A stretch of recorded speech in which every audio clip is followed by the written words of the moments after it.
Bonjour tout le monde et bienvenue en cette période très particulière ici à la Nouvelle-Orléans puisque c'est la saison du Mardi Gras. Bien sûr cette année est un petit peu différente à cause du climat actuel, mais j'espère pouvoir vous en dire assez pour vous donner envie de venir l'année prochaine ou en tout cas dès que possible. Et commençons par quelques explications. Le Mardi Gras est une fête catholique qui marque la fin de la semaine des 7 jours gras, autrefois appelés jours charnels. Le Mardi Gras tombe, comme son nom l'indique, un mardi, 47 jours exactement avant Pâques. Il est suivi par le mercredi des cendres, puis le carême, qui est une période de jeûne, au moins partiel, pour nos amis les cathos. Traditionnellement, ils renoncent à la viande pendant 40 jours. Mais toute abstention de quelque boisson, nourriture ou mauvaise habitude que ce soit compte pour le carême. Le Mardi Gras est donc le dernier jour de ripaille et de fête avant la période de restreinte qu'est le carême. C'est pour ça qu'il est autant fêté à travers le monde et bien entendu ici à la Nouvelle-Orléans. Les origines de cette célébration remontent à l'Europe médiévale à travers Rome et Venise au XVIIe siècle et en France avec la maison des Bourbons au XVIIIe siècle. Les traditions et notamment le bœuf gras ont migré avec les différentes colonisations pour évoluer et donner le Mardi Gras que l'on connaît maintenant. Le premier Mardi Gras aux États-Unis fut célébré grâce à la migration de Jean le Moine, sieur de Bienville, en 1703. C'est-à-dire un an après que lui et ses hommes aient fondé Fort Louis de la Louisiane, que l'on connaît de nos jours sous le nom de Mobile en Alabama. Ça n'a pas grande importance, mais c'est là que mon beau-frère vit. Et si vous êtes un petit peu passionné par l'histoire afro-américaine, vous savez que cette ville a joué quelques moments clés pour l'histoire des droits des Noirs américains. Mais nous nous égarons. La Nouvelle-Orléans fut fondée en 1718 et dès 1730, le Mardi Gras est célébré ouvertement. Mais les parades n'étaient bien sûr pas ce qu'elles étaient aujourd'hui. Au début des années 1740, le gouverneur de la Louisiane, le marquis de Vaudreuil, mit en place un grand bal pour les gens de la haute société qui devinrent le modèle des bals du Mardi Gras contemporain. Mais le premier vrai carnaval apparaît en 1781 quand, entre autres, l'association d'aide mutuelle et de persévérance bénévole est formée à la Nouvelle-Orléans.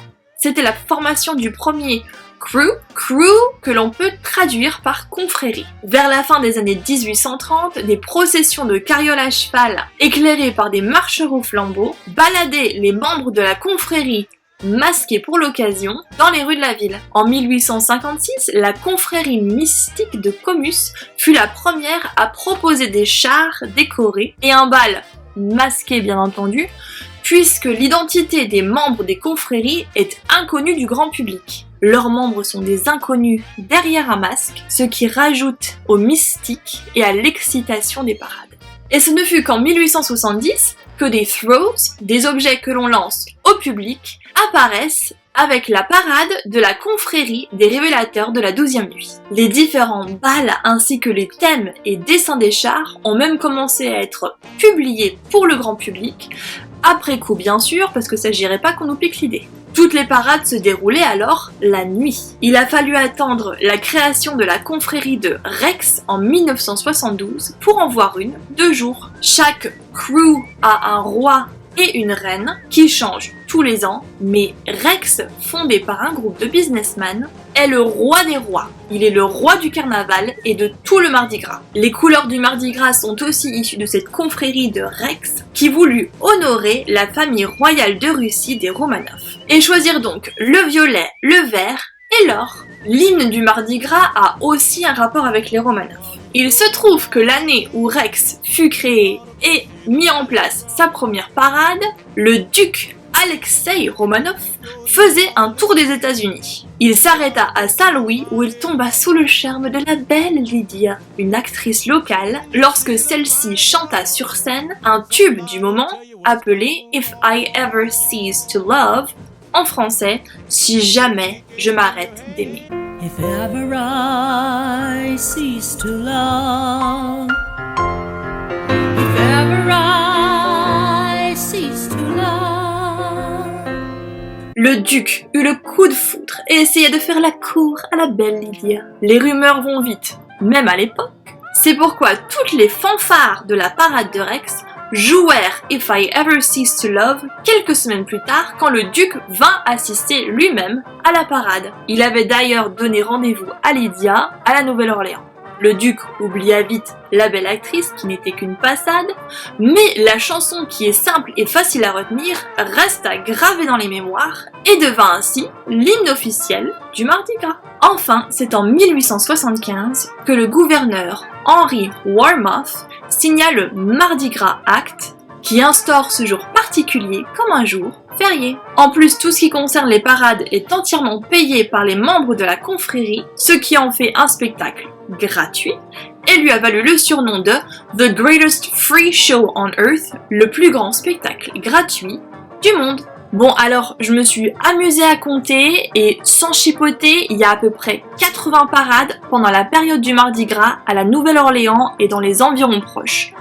Vous vous doutez bien qu'on va pas parler de toutes parce que sinon on en a jusqu'à Noël prochain, mais je vous ai fait une petite sélection qui, je pense, rendra justice à Mardi Gras et vous donnera envie de venir. Une grande partie des crews, des confréries je le rappelle, choisissent un nom en rapport avec les divinités et les traditions grecques et romaines antiques. Nous trouvons donc parmi elles deux confréries entièrement féminines. J'ai nommé la confrérie des Muses et le crew mystique de Nyx. Nyx étant la déesse grecque de la nuit. Ce sont tous les deux des super crews, ce qui veut tout simplement dire qu'ils ont énormément de membres. Tellement en fait que les femmes de Muse ne peuvent pas parader tous les ans et sont obligées de faire chacune leur tour. Une moitié parade une année et l'autre moitié l'année suivante et ils alternent comme ça une année sur l'autre. Muse est le premier crew qui fut créé par et pour des femmes et Nyx est en quelque sorte une réponse à la surpopulation de Muse. Comme il y avait déjà trop de monde chez Muse, d'anciennes candidates décidèrent de créer leur propre confrérie, encore une fois absolument féminine. Chaque confrérie a une mascotte, une couleur ou un emblème qui lui est propre et aussi un throw, quelque chose qu'il lance au public, bien spécifique et souvent fait ou décoré à la main par les membres de la confrérie. Ces objets sont très précieux car rares et pas donnés à tout le monde. Muse a choisi le rouge et particulièrement une chaussure à talons rouges comme son symbole et les membres décorent quelques chaussures avec paillettes, strass et rubans. C'est leur throw spécial et c'est sans doute un des throws les plus convoités de Mardi Gras. En ce qui me concerne, je n'en ai jamais reçu. Cette chaussure est si connue que le char sur laquelle la reine parade est une immense chaussure à talons rouges. Et pour Nyx, c'est un sac à main rose qui le représente. Et bien sûr, même principe, les membres décorent des sacs à main qu'ils donnent à quelques heureux élus de la foule. Certaines années, ces sacs renferment même quelques surprises comme 1 ou 2 billets. Comme vous pouvez le voir derrière moi, j'en ai 2.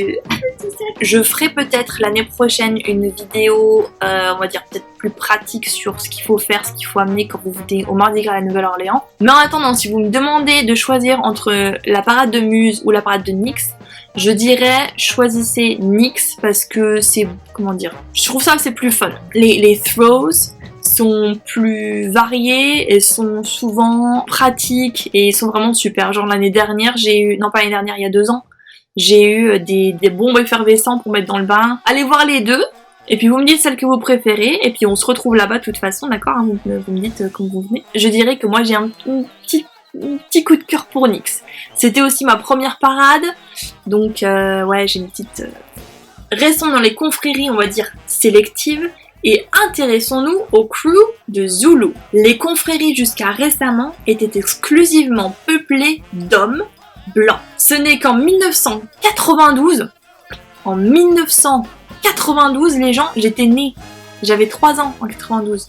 Vous vous rendez compte? Bref. Ce n'est qu'en 1992 que la ville de la Nouvelle-Orléans a rendu illégale la ségrégation des confréries. C'est ça, c'était il y a 27 ans. C'est comme ça, hein, c'est le sud des États-Unis. Vous pouvez imaginer que les Afro-Américains n'ont pas été accueillis à bras ouverts et certains des crews les plus anciens ne les acceptent toujours pas. La punition pour ne pas accepter de membres noirs est simplement et purement l'interdiction de s'afficher. Le crew mystique de Comus et les chevaliers de Momus ne défilent donc plus pour cette seule et unique raison. Ils continuent à organiser leurs événements tout au long de l'année, mais ont l'interdiction formelle de parader. En réponse à cette criante injustice, un petit groupe d'Afro-Américains créa en 1909 la confrérie de Zulu, dont les costumes et maquillages sont d'inspiration africaine. Tous ses membres sont bien sûr exclusivement afro-américains. C'est la première parade du jour du Mardi Gras. Leur throw spécial est une noix de coco, décorée bien évidemment, et c'est LA chose la plus précieuse que vous pouvez recevoir pendant tout le Mardi Gras.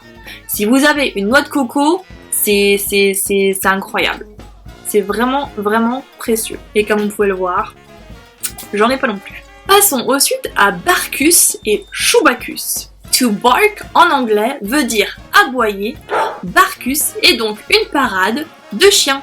Cette confrérie mystique de Barkus fut créée en 1993 après que son fondateur Thomas Wood, un invité sur une chaîne de télévision locale, ait amené Jojo McWood, son chien, sur le plateau. Les animateurs et autres invités ne cessèrent de se plaindre du comportement du canin. Thomas décida alors, en réponse aux critiques de ses hôtes, de nommer Jojo la reine de sa propre parade et la capitaine à vie de la confrérie. Il monta donc son propre crew et les chiens sont déguisés et paradent tous les ans avec des thèmes tels que Bienvenue au marché aux puces, Jurassic Bark, Joan of Bark, Jeanne d'Arc, mais voilà, en anglais avec un petit twist bark, voilà, aboyer. En ce qui concerne Chewbacus, c'est tout simplement, et vous l'aurez deviné, un crew basé sur Star Wars et la science-fiction en général. Les 900 membres de cette confrérie sont divisés en 150 sous-groupes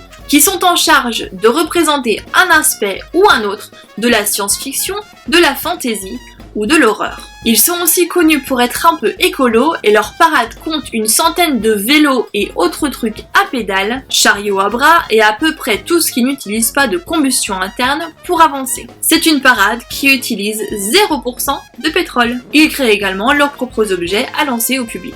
Il n'y a que 3 règles à suivre quand on est un membre de Chewbacus. Numéro 1, pas de licorne à moins qu'elles aient des propulseurs. Numéro 2, pas d'elfe à moins qu'il soit aussi un cyborg. Numéro 3, ceux qui se plaignent seront expulsés du vaisseau près du trou noir le plus proche. Enfin, parlons de la Truck Parade, qui est, je dois bien vous le dire, une de mes préférées. Le jour de Mardi Gras, la dernière parade officielle de la Nouvelle-Orléans est celle de Rex. Une fois les derniers chars passés, c'est au tour des trucks d'entrer en scène. Les trucks étant des 4x4 qui tirent des remorques décorées et aménagées.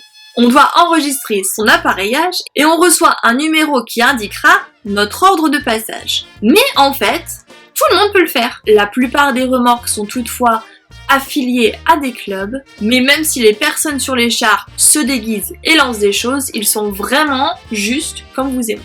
Souvent, ce sont des regroupements d'amis ou de familles, et comme c'est souvent beaucoup moins organisé et surtout avec moins de cérémonies, les throws, ceux qui jettent dans le public, sont souvent plus abondants mais également plus diverses. Je ne peux pas vous montrer parce que c'est chez mes parents, dans une boîte en carton quelque part, mais j'ai reçu une année une magnifique petite culotte en dentelle rose fluo.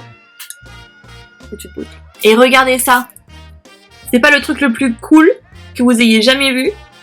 C'est tout ce qui représente la Nouvelle-Orléans. C'est mon truc préféré que j'ai eu à Mardi Gras. J'adore. C'est trop beau. Les participants achètent bien sûr les objets qu'ils vont lancer au public, mais font aussi pas mal de récupération. Il n'est donc pas rare de recevoir des colliers et autres de confréries qui ont déjà défilé cette année ou bien des années précédentes. Malgré que ce soit fait par des amateurs, les chars sont tout de même très bien décorés et surtout collent énormément avec l'actualité. Ce qui est en général quand même le cas pour toutes les parades un petit peu de différentes façons. Mais surtout, moi ce que j'adore, c'est que chaque remorque Chaque famille, chaque groupe d'amis met sa propre musique et tu vois qu'ils ont vraiment du plaisir de donner aux gens. Et moi j'adore, je danse énormément pendant la parade des 4x4. Énormément.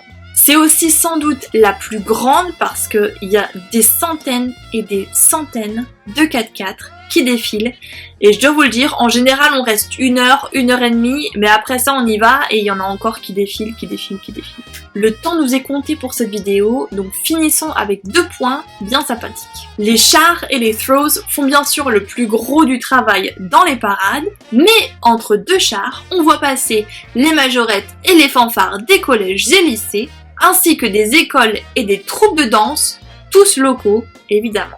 Pour les élèves qui participent en tant que musiciens, majorettes ou danseurs, c'est un travail de longue haleine qui commence des mois avant Mardi Gras et demande beaucoup d'endurance. Ils doivent apprendre les chorégraphies, la musique, ils doivent marcher en ligne à une bonne allure, dans des vêtements pas toujours adaptés au climat, et ce, sur plusieurs kilomètres. N'hésitez pas à les encourager quand vous les verrez passer. En ce qui concerne les troupes de danseurs, ce ne sont clairement pas des professionnels. Encore une fois, ce sont de petits clubs qui se rassemblent, apprennent quelques chorégraphies simples et sympathiques, sur de la musique de leur choix, souvent avec un thème, et qui se déguisent et marchent également dans les parades. Il en existe de tous les styles, mais les plus connus sont les 610 Stompers. Stomper, to stomp, c'est piétiner, donc on va dire que traduction approximative, c'est les 610 piétinants. Leur devise est « Des hommes ordinaires pour des mouvements extraordinaires » et c'est le seul groupe de danseurs entièrement masculins. On les trouve dans toutes les grandes parades. Il y a peu de temps entre Noël et le début de la période du Mardi Gras. Il est donc assez courant que les maisons et magasins qui possèdent un sapin artificiel le laissent debout et remplacent simplement les étoiles et les anges par des décorations sur le thème de Mardi Gras. Et soyons réalistes, il n'y a pas de fête à la Nouvelle-Orléans sans un bon taux d'alcool et de super déguisements. Les New Orleanians adorent faire la fête et boire et se déguiser fait souvent partie de la célébration. Manger aussi si on veut être honnête, mais je vous parlerai de tout ça la semaine prochaine. En attendant, prenez soin de vous et on se voit